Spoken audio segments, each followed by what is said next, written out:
Poor देह serious condition रे अछि वर्तमान वेंटिलेटर लागी तार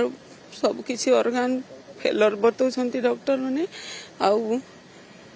ताकू आईसीयू रे रखाई वेंटिलेटर रे अछि मो पुओ। आज जिते मीटिंग है डॉक्टर सहित जो मैंने चिकित्सा रे अछंती से माने आपन कोन सूचना देले से कहले ट्रीटमेंट चली किंतु वर्तमान भी 1% भी इम्प्रूव हैनी से या कहले स्वास्थ्य एम्स रे रहिले स्वास्थ्य अवस्था भल हम पुणी सुस्थ अवस्था को फेरी आसी बोली किसी अच्छी बोली कहले कि डॉक्टर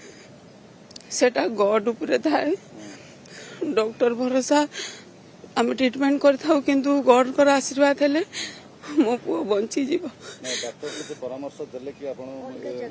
भुवनेश्वर दिल्ली चाहिले नहीं पारो एंती कहले कोर्ट को जिबा परामर्श देले ना सेमती किछि कहि नांती आपन को इच्छा जोठी भी नहीं पारो एमती कहले नहीं भुवनेश्वर एम्स दिल्ली एम्स कि मुंबई एम्स जोठी भी नहीं पारंतु आपन एमती कहले आउ सारा ओडिशावासी पुणी गवर्नमेंट को रिक्वेस्ट करुछि अनुरोध करुछि मो पुओ को मो बाहर को टिके नहीं कि ट्रीटमेंट करी आने लगी चाहूँगी मत प्लीज समस्ते हेल्प करंतु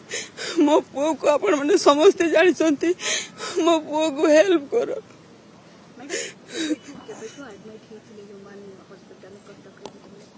12 तारीख रे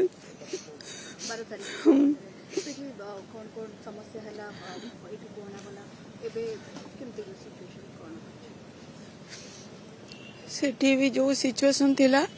सेठी डायलिसिस करवा लगी भी कही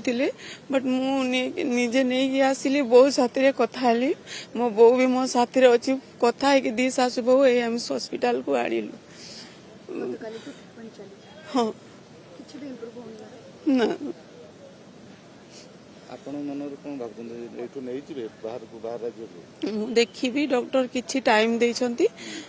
से टाइम पर मु बाहर को नवा लगी भाभी कुछ सहायता दरकार आपन हाँ यदि गवर्नमेंट चाहिए सहायता देले मो लगी उपकार होता हमर गोटे बोली पुओ हमर केही नहीं से